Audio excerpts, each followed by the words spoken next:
Assalamualaikum warahmatullahi wabarakatuh. Selamat pagi, salam jumpa kita semua ya. Ngobrol asik pengadilan anak Cilacap. Ini merupakan kali perdana kita untuk tampil di hadapan kalian semua nih. Betul, podcast ini diharapkan dapat memberikan informasi, wawasan, dan edukasi kepada masyarakat Indonesia, khususnya masyarakat Kabupaten Cilacap. Jangan lupa like, komen dan subscribe tombol di bawah ini. Oh ya, sebelumnya nih. Ya, berarti. Kok sudah kita perkenalan dulu. Perkenalan. Karena tak kenal maka tak kerang. Saya nih, mas-mas di sebelah saya nih. Ada siapa nih? Saya Syahid. Dan di sebelah saya Ratna. Jadi begitu. Gak pakai jauh ini. Ini mas Syahid ya, Mas Idul. Kita bakalan kedatangan nih tamu spesial nih. Oh, di podcast perdana kita ini kita kedatangan tamu spesial ya. Seorang hakim yang juga wakil ketua. Wow, langsung kita sebut aja gimana nih? Ada Bapak Ahmad Muslim Bapak dari SHMK. Monggo Bapak. Oke, assalamualaikum warahmatullahi wabarakatuh. Waalaikumsalam warahmatullahi wabarakatuh. Terima kasih saya ucapkan kepada seluruh tim podcast Ngapak karena pada pagi hari ini saya kalau bahasa peradilan agamanya merawani yang perdana untuk mengisi podcast yang akan kita lakukan bersama-sama. Mudah-mudahan ini menjadi inspirasi dan menjadi jendela informasi bagi kita semua, khususnya masyarakat Kabupaten Cilacap semakin tercerahkan dengan hadirnya pengadilan agama Cilacap yang jauh sebelum kemerdekaan Indonesia. Merdeka. Tadi sebelumnya Pak, ini biar akrab ya Pak ya. Bisa dipanggil siapa nih Pak? Pak Wakil, Pak Irfan, atau ada nama bukan gitu Pak? Oke. Masih Pak gitu. Kalau saya nama dari kecil dikasih orang tua Ahmad Irfan, tapi sejak kecil saya biasa dipanggil Ipang. Dari mulai SD sampai kemudian kuliah, sampai kemudian bahasa kerennya ketika kuliah menjadi aktivis di Bandung, saya juga dipanggil Ipang gitu. Monggo apa saja, yang penting nama hanya sebagai satu buah tanda agar obrolan kita enak dan kita jauh lebih akrab. Kalau gitu kita panggil Mas Ipang aja. Siap. Ngobrol-ngobrol nih Pak, kita pengen mengulik kayak gitu tentang pengadilan agama itu sendiri. Soalnya kan kebanyakan masyarakat awam tuh taunya tuh pengadilan agama di bawah atau menengah kayak gitu Pak. Kalau Pak bisa dijelaskan biar kita tuh paham kayak gitu. Iya. Apa sih pengadilan agama dan kerjanya tuh ngapain aja guys? Ya, sependek yang saya tahu, sebelum kita ngobrol panjang, kita harus bisa membedakan antara pengadilan dan peradilan. Ini kan sebenarnya sesuatu yang rancu kadang. Orang peradilan dan pengadilan. Sesungguhnya ini kata yang unik yang memang harus dibedakan. Karena kalau pengadilan adalah organisasinya atau badan yang menjalankan tugas dan fungsinya. Tapi kalau peradilan adalah fungsinya. Jadi sebenarnya makanya nggak ada kantor peradilan, tapi adanya kantor pengadilan. Karena dia nomenklatur yang menunjukkan adanya struktur, adanya organisasi yang menjalankan fungsi dan tugasnya. Kalau peradilan adalah prosesnya, tugas dan fungsinya. Itu harus kita cerahkan dulu. Oke. Kemudian terkait dengan pengadilan agama, ya kan? Pengadilan agama ini sudah apa ya bahasanya, sudah sangat lama sekali karena sejak 1884 itu sebelum Indonesia merdeka sudah ada pengadilan agama. Walaupun waktu itu ada yang namanya bukan peradilan tapi ya peradilan Selami Masjid, dan perkembangan selanjutnya bisa dibaca dalam referensi peradilan agama dari abad ke abad, banyak itu referensi yang terkait dengan itu. Kemudian ada kemudian Mahkamah Islam, ada Kerapatan Kodo dan sebagainya di beberapa daerah ada berbeda. Tapi yang terpenting ketika di masa kemerdekaan peradilan agama itu normanya sudah jelas, ada diatur dalam pasal 24 ayat 1 Undang-Undang Dasar 1945 itu nanti bisa dibaca. Kalau saya baca takutnya ada keselip ya. Nanti silakan nanti dibaca pasal 24 ayat 1 Undang-Undang Nomor 1 tahun 45 ya. Di situ yang sudah ada di situ ada betul terkait dengan peradilan agama. Kemudian aturan-aturan yang mengatur yang khusus terkait dengan peradilan agama ya Undang-Undang 7 tahun 89, kemudian Undang-Undang 3 tahun 2006, dan perubahan terakhir Undang-Undang Nomor 50 tahun 2009. Di sana jelas sekali dalam pasal 49 khususnya di Undang-Undang Nomor 3 tahun 2006, karena ketika tercipta Undang-Undang 50, Undang-Undang 2006, Undang-Undang 789 itu tidak kemudian mengganti tapi menyempurnakan. Jadi Undang-Undang 789 masih tetap berlaku. Undang-Undang 3 tahun 2006 masih tetap berlaku ketika tertib undang-undang yang mengatur khusus tentang peradilan agama Undang-Undang Nomor 50 tahun 2009. Yang terkait dengan kewenangan atau yang mengatur terkait dengan kewenangan peradilan agama, kalau orang sekarang kan ngomongnya, kerja di mana peradilan agama cerai ya. Padahal tidak cuma itu, bahkan di Cilacap ini merupakan salah satu pengadilan yang menangani perkara terbesar di Jawa Tengah. Bukan berarti jaganya banyak. Tidak cuma biasa. Apalagi jadi muda.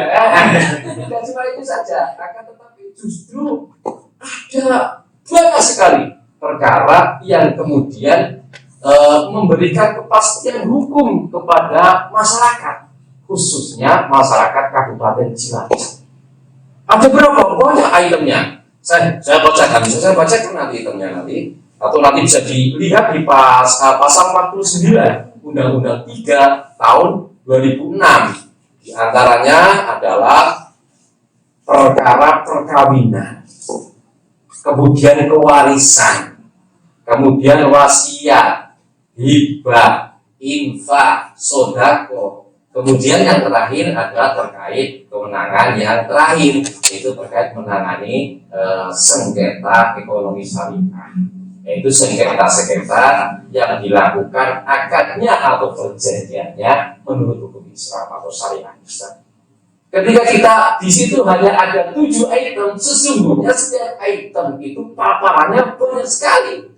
Perkawinan di sana undang-undang peradilan agama menangani perkara sesungguhnya bukan menangani orang yang kemudian datang ke pengadilan agama untuk kawin, tidak, karena perkawinan menjadi kewenangan KUA, ya kan? Justru di perkawinan itu di sana ada yang namanya izin poligami.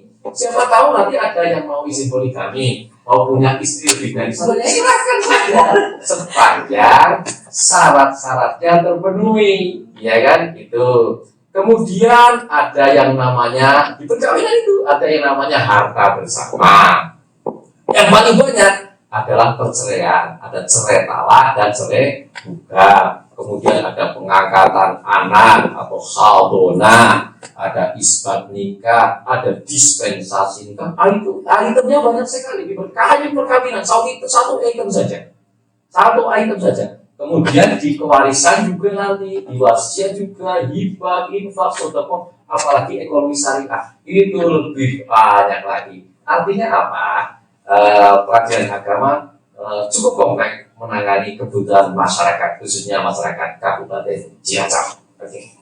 Kalau tadi Bapak menyebutkan ada cerai gugat dan cerai talak, itu apa ya Pak maksudnya? Oke, sebelum saya lebih lanjut ngobrol terkait cerai gugat maupun cerai talak, tadi ada pertanyaan yang belum sempat saya jawab, yaitu terkait dengan orang kadang ngomong peradilan agama sama dengan KUA, peradilan agama sama dengan Kementerian Agama. Iya, dulu memang punya sejarah panjang bahwa peradilan agama dulu di masa-masa dulu Trias Politika belum terterapkan dengan baik, ya kan? Alhamdulillah sekarang sudah jauh lebih baik ketika ada pembagian 3 kekuasaan, ya kan? Kalau dulu kan peradilan di bawah kementerian, kan menjadi rancu ketika satu buah lembaga yudikatif ternyata di bawah eksekutif. Padahal Trias Politika mengajarkan ada 3 kekuasaan kan? Nggak bisa jelaskan karena saya bukan pengajar. Artinya ketika tahun 2004 ada istilah one roof system, sistem satu atap, dan itu normanya jelas sekali. Sistem satu atap adalah bagaimana negara hadir kemudian menerapkan trias politika dengan lebih rapi. Kenapa lebih rapi? Ada pembedaan yang namanya eksekutif, ada yang namanya yudikatif, kemudian satu lagi apa? Legislatif. Takutnya lupa. Lagi rame-ramenya ini kan. Lagi rame-ramenya baru saja dilatih kan anggota dewan kita.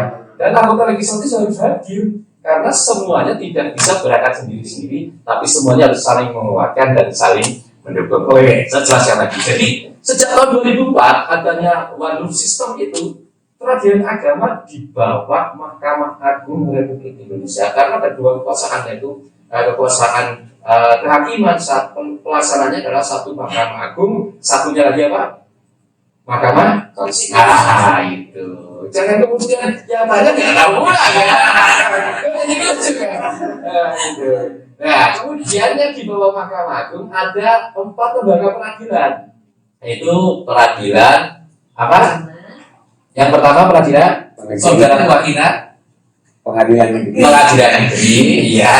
Kemudian peradilan agama, kemudian peradilan tata usaha negara, kemudian peradilan militer. Ini seluruhnya undang-undangnya sudah ada, norma yang utama sudah ada, kemudian norma turunannya di bawahnya juga sudah ada semuanya. Dan seluruh lembaga peradilan tersebut sekarang di bawah Mahkamah Agung sejak tahun 2004. Jadi kita punya sejarah panjang. Ketika kemudian orang ngomong, oh di bawah Kemenak ya, oh di bawah, ya nggak usah kita minder. Kalau bahasa Belandanya minder itu nggak usah. Ya udah, kita punya sejarah panjang dengan peradilan agama, dan beliau adalah embrio kita, ya kan, sama dengan peradilan umum juga sama. Ya, mereka punya embrio dulunya tidak di bawah Kapolri tapi di bawah Kementerian Hukum. Nah, sama peradilan militer juga sama, ya kan? Atau usaha juga sama. Jadi kita nggak usah oh saya di bawah Mahkamah Agung sekarang, saya bukan Mahkamah Agung, saya bukan Kemenak, bukan, nggak usah. Perlu kita menjelaskan dengan baik karena ini adalah menjadi sejarah yang normanya ada, kemudian ada diatur oleh ketatanegaraan Indonesia. Mungkin itu saja.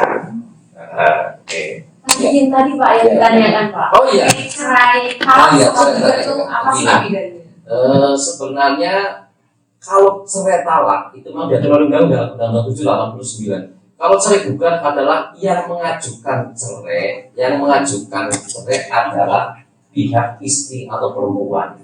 Namanya cerai gugat. Kalau cerai talak yang mengajukan adalah pihak suami. Namanya permohonan untuk menjatuhkan talak, menjadi cerai talak. Kadang-kadang suami juga menjadi apa ya? Sok-sokan itu, karena kita sudah terdoktrin dengan fikih-fikih atau dengan ajaran-ajaran yang sudah terpatri di budaya kita. Ngapain cerai ke pengadilan? Cerai kan haknya suami. Kenapa saya dicerai oleh istri? Ini kan perlu pencerahan yang lebih lanjut bagi seluruh masyarakat, khususnya masyarakat di Kabupaten Cilacap, biar apa? Ada satu frame pemahaman yang sama terkait ketika ada istri menceraikan suami. Sesungguhnya tidak menceraikan suami, tapi istri mengadu kepada pengadilan, kemudian pengadilan selaku lembaga akan menceraikan suaminya. Namanya cerai gugat. Kalau cerai tolak, kemudian suami ini ngomong ke pengadilan akan meminta izin kepada pengadilan untuk menjatuhkan talaknya kepada istrinya. Kalau ini negara tidak hadir, maka akan kacau balau. Bagaimana kemudian orang cerai sembarangan, dicerai ini, oh ini sudah sesuai, sudah jatuh cerainya menurut agama yang mana? Karena harus dibedakan yang namanya syariat, yang namanya fikih, dan yang namanya hukum Islam, ya kan? Ketika kita berbicara peradilan agama, sesungguhnya peradilan agama hadir di Indonesia adalah untuk menegakkan hukum Islam ala Indonesia. Jadi bukan fikih lagi, bukan hukum Islam lagi, tapi hukum Islam ala Indonesia. Jadi harus menyamakan persepsi ketika kita bicara terkait itu, dan kita harus diskusikan ini lebih lanjut nanti pada sesi-sesi yang lebih khusus.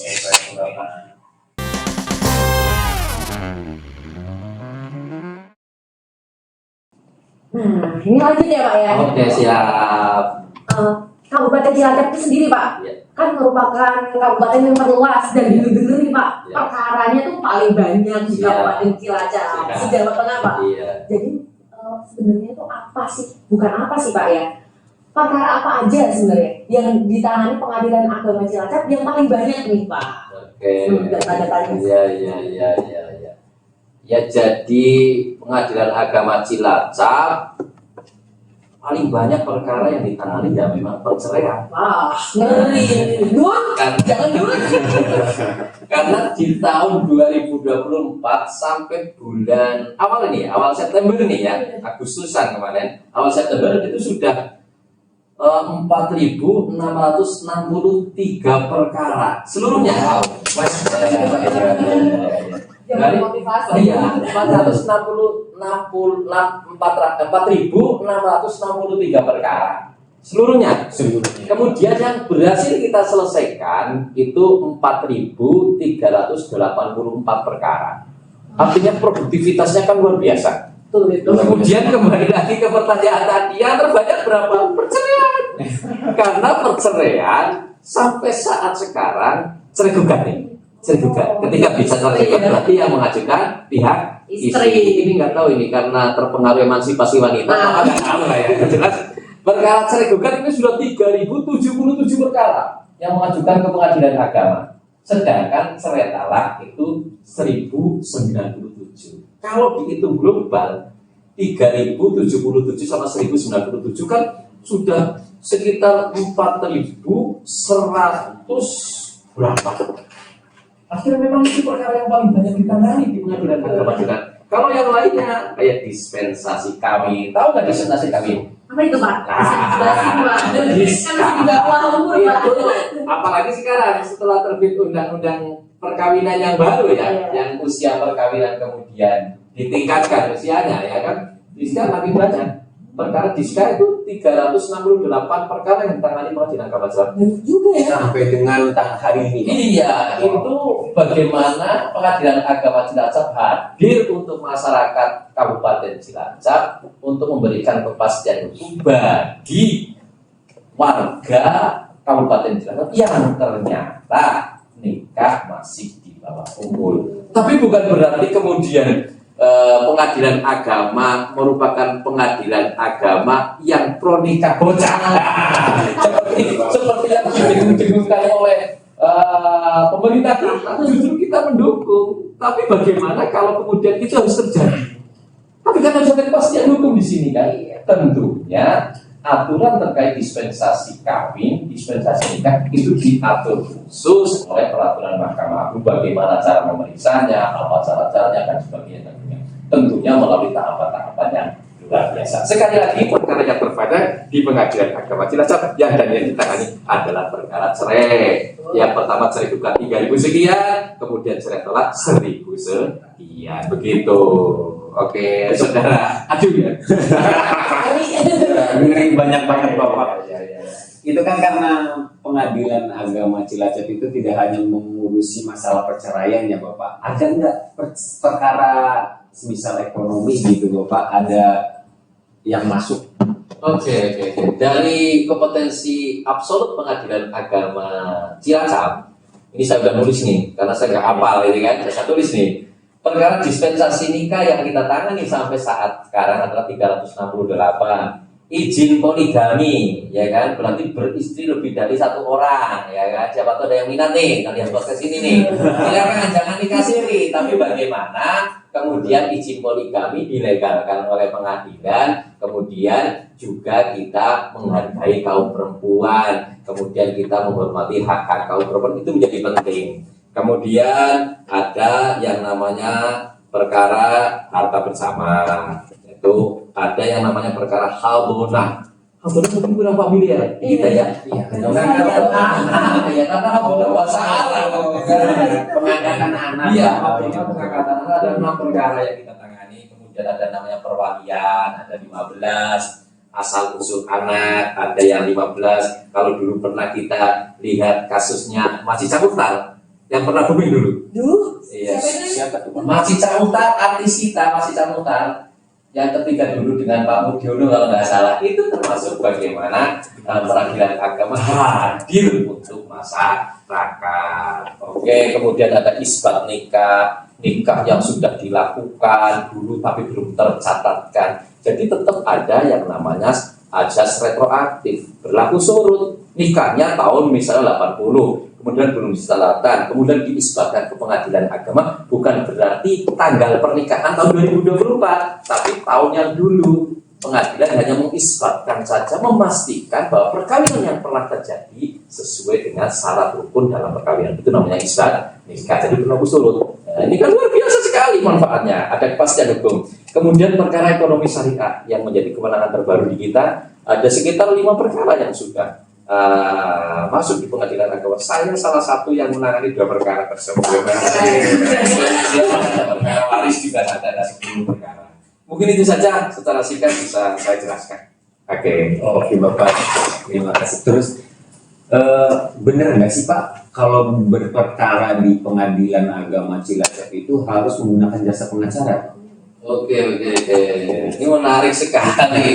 Soalnya memang banyak ya di depan kantor pengadilan agama Cilacap tuh Pak, banyak Pak perkara-perkara kayak gitu. Kehadiran advokat di tengah masyarakat itu menjadi hal yang positif. Karena kehadiran beliau diatur oleh Undang-Undang Nomor 18 Tahun 2003 tentang advokat. Ya, ini menjadi penting. Ini yang perlu stressing yang perlu saya sampaikan dulu, ini penting ya kan. Tapi kemudian pertanyaan selanjutnya, apakah harus orang yang berperkara di pengadilan menggunakan advokat? Saya jawab tidak. Bahkan orang yang buta huruf bisa langsung datang ke pengadilan. Orang yang tidak baca bisa langsung datang ke pengadilan. Nanti di pengadilan akan dibantu bagaimana tata caranya orang berperkara yang buta huruf. Nanti akan menghadap, menyampaikan kepada ketua pengadilan, tentunya nanti akan dideklarasikan sesuai dengan aturan yang ada. Kemudian orang yang biasa-biasa juga langsung datang ke sini saja sepanjang tidak harus membutuhkan advokat. Artinya stressing yang mau saya sampaikan tidak harus. Tapi ketika membutuhkan jasa advokat memang silakan saja. Karena orang secara umum kan orang yang mohon maaf bukan tidak tahu, akan tetapi tidak begitu paham terkait dengan hukum. Jadi kehadiran advokat bukan sesuatu yang negatif. Kehadiran advokat adalah yang membantu masyarakat sama dengan kehadiran pengadilan agama membantu masyarakat dalam bidang yang berbeda, walaupun sama bidangnya, entry point-nya adalah penegakan hukum. Mungkin itu secara singkat. Nanti kalau kita mau diskusi lebih panjang, kita butuh waktu khusus dan tentunya harus ada kopi ini. Kopi. Kalau sama spesialnya apa? Harus gula merah kalau saya. Sama mendoan Pak, asli. Ya, Pak. Orang apa? Orang tuh benar. Oke Pak, mungin cukup sekian ya Pak ya kayak gitu. Kalau misalkan ada masyarakat yang masih penasaran juga Pak untuk tanya-tanya, untuk mencari informasi itu bisa menghubungi kemana ya Pak? Oke, nanti bisa menghubungi di tulisan sini. Silakan.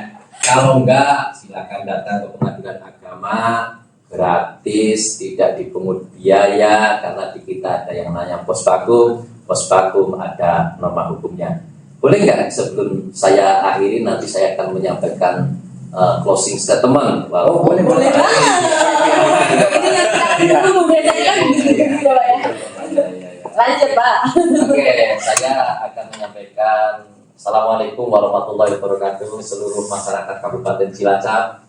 Peradilan agama prosesnya, pengadilan strukturnya. Pengadilan agama Cilacap hadir di Kabupaten Cilacap untuk masyarakat Cilacap. Mari kita jaga, mari kita gunakan, mari kita manfaatkan pengadilan agama Cilacap untuk seluruh masyarakat Cilacap. Bagaimana seluruh pegawai pengadilan agama Cilacap bisa melayani masyarakat Kabupaten Cilacap dengan pelayanan prima, no pungli, no pungutan, no gratifikasi. Satu lagi ya, mohon ya, saya agar agak ke barat-baratan ini. Ada satu buah kata yang luar biasa saya baru baca. Don't wait for the perfect moment, take the moment and make it perfect. Podcast ini hadir tidak menunggu waktu yang sempurna, tapi ambil momen itu, ambil waktu itu, dan buat podcast ini menjadi sempurna. Terima kasih. Masya Allah. Terima kasih Pak telah hadir di podcast perdana kita. Mudah-mudahan dapat memberikan manfaat kepada masyarakat Indonesia, khususnya masyarakat Kabupaten Cilacap. Terima kasih sekali lagi, terima kasih selamat beraktivitas Bapak. Ya, terima kasih waktunya. Iya, mungkin nanti podcast selanjutnya akan lebih menarik lagi ya juga dan lebih Amin, lebih apa ya namanya? Lebih bergelora. Bergelora kayak gitu. Iya. Ini yang tema yang lebih spesifik seperti itu. Iya. Pokoknya jangan lupa untuk semuanya kayak gitu. Ngapain nih kayak gitu? Kan ini bermanfaat banget untuk like, komen, dan subscribe podcast Ngapa? Ngobrol asik, Pengadilan Pengadilan Agama Agama Cilacap. Cilacap.